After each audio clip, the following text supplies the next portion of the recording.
So another related one here. Will it not update on validate slash on editor update? So I think the editor worlds, they do update on like the editor tick, right? It's not like a necessarily Yeah, 60 frames per second. It's like e- e- e- updated. exactly. So you can kind of you can see the frame rate in here. There's like a frame rate of none, and then yeah, render thread is what you can kind of tell it on. It only updates as soon as I start pressing my mouse down in here. Right.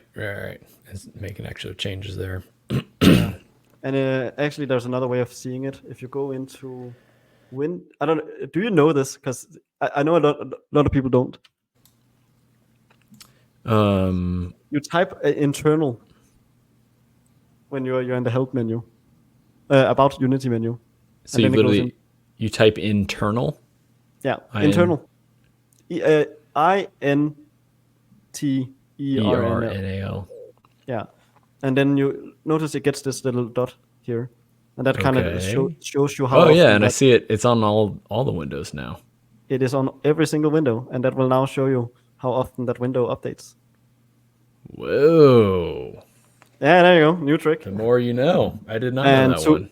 to get rid of it, you obviously just type it again. You don't type external? No. Dang, that's cool. I would have never known that. Yeah, it is. It is sort of.